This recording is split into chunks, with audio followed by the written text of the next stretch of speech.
So, this video that I'm going to do right now is about an experience I had when I was a Jehovah's Witness. Now, I think one of the biggest defining thing about Jehovah's Witnesses is that there is no love inside that organization. So, this story is going to show you how that lack of love is present there. So, this was a few years ago.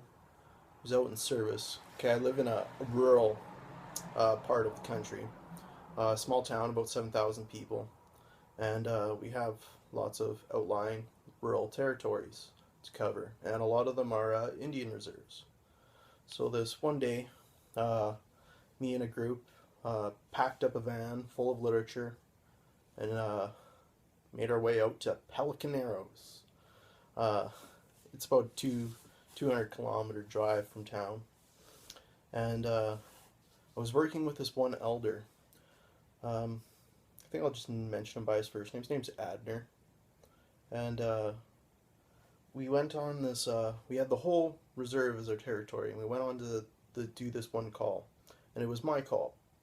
So we walked up the stairs to the patio and knocked on the door. And we hear from inside, them, intrude! Not really, but, come on in. So we opened the door and like, oh, you're not the company we were expecting. Obviously not. We weren't expecting two Jehovah's Witnesses. I can guarantee you that. So he gets up, and he's in his kitchen on the other side of the house, walking towards us, coming through the living room. He's like, what can I do for you? Like, oh, we're just, we're Jehovah's Witnesses. We're just visiting your community today, and we're stopping by to share an encouraging word from the Bible. And I tell you, he went from right happy to right pissed off. I should say that the people in this house were heavily intoxicated when we came to the door. It's about 3 in the afternoon. The kitchen table was just loaded with empty beer bottles. So as soon as I told him, we're here to share an encouraging word from the Bible with you, he just went straight pissed off. He's like, you know what? I'm sick and tired of you freaking Christians coming into our community. You've done so much to destroy the community we have. You're in families in this community. And, I'm just standing there, I'm calm as can be, but what's going through my head is like, oh, shit. uh, but, I'm hoping for the best. I'm kind of saying a prayer to myself, Jehovah, give me some strength here. I need some help. And he comes storming up to me. He's not running, but, speed walking, just takes a few leaping steps, and he raises his fist up, and he goes, and to swing at me, he stops, just in front of my face. He's like, oh, I oughta. And then I was just like, I'm sorry, sir, if we've, upset you. We didn't come here to, cause you any distress, so we'll leave if that's what you want. And then the guy went from being straight pissed off to sobbing his eyes out, and he just starts crying, and he starts to tell me that when he was younger he was molested and raped by a priest. Little background information. There's the residential school survivors here in Canada. What happened was the Catholic Church, along with the Canadian government, came onto the reserves and took any child that was old enough to attend school away from their parents and brought them to cities and put them into boarding schools that were run by the Catholic Church. And the priests and nuns sexually abused a lot of the children within these residential schools. So, obviously, from what he's telling me, I know he's a residential school survivor. And he says to me, can I have a hug? And I'm looking at him like, yeah, totally, you can have a hug. Come here, man. And I put my arms around him, and I must have been hugging him for about 5 minutes as he told me his story. And I started to, once we finished hugging, and he told me why he was so upset. I empathized with him and said, like, I know what you're speaking of, and yes, those are crimes that need to go or cannot go unpunished. Like, there needs to be justice with this for this.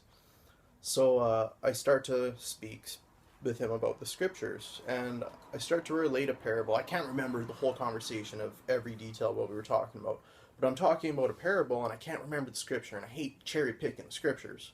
So I turn to the elder who's with me, and he's like standing like 3 feet away from me, over by the stairs, just holding his bag like this, like, oh, and he's just constantly looking at me and then, oh yeah, yeah, it was Matthew 3. Oh, just being so fake. And, I could see in his eyes that he was being prejudiced towards them just for the fact that they're drunk.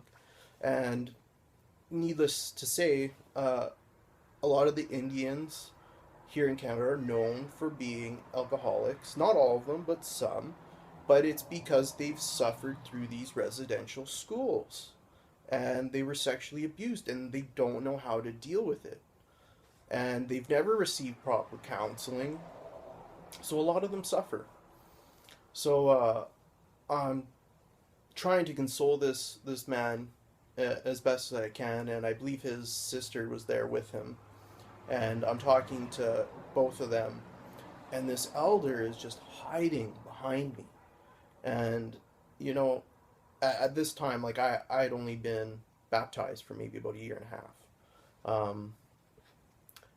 and I wasn't greatly fluent with the Bible, so just had the wrong elder there to back me up. But I tell you what, like, I learned something about that elder that I did not care for that day. I saw that he had a prejudice against these people because they were drunk, and when we call him in to him, like, he's looking down at them like he's better than they are. And I couldn't be more disgusted by that behavior that I saw from this elder. And it made me lose a lot of respect for him that day. I told the story to many people, but I usually left out my opinion about the elder. But I'm sharing it with you now because it just goes to show the lack of love that's within. Yes, this is my deaf cat, and he's pretty loud. The lack of love within the organization. And, seeing how that elder reacted at that call made me wonder how he even got appointed as an elder in the first place. Like, I'm not an elder, but man, I know what manners are. I know what etiquette is. You don't talk or behave like that in front of people, especially when you're trying to share to them your faith. Like, how rude. It surprises me that any natives even study with Jehovah's Witnesses when, that's how an elder reacts to them. Oh, it was pretty shameful. I felt very ashamed by that elder on that call. And it just so happened that he was the elder on my judicial committee meeting. Oh, man. What a guy. And it was funny, too, because at my judicial meeting, he actually brought up that call. And, that was, like, to me, it was just, like, so ridiculous. Like, why would you even talk about that? Do you not know how much of an idiot you made of yourself that day? If I were you, I wouldn't be proud to be talking about it. I was the one who saved the day and, made the sales pitch. It's, that's what happened there. And, I really genuinely love helping people. It's just sad that I was used, my kindness and empathy and loving and caringness that I have in me was used by the Watchtower Society and exploited to get other people to get in the religion. But thank God I never had one study. I thank God for that every day. Oh my God. Because if I did bring someone into the truth, you better believe I'd be going and knocking on their door and sharing tat with them for sure. But yeah, that was one experience I felt that needed to be shared with everyone. So, hope you all have a great weekend and adios.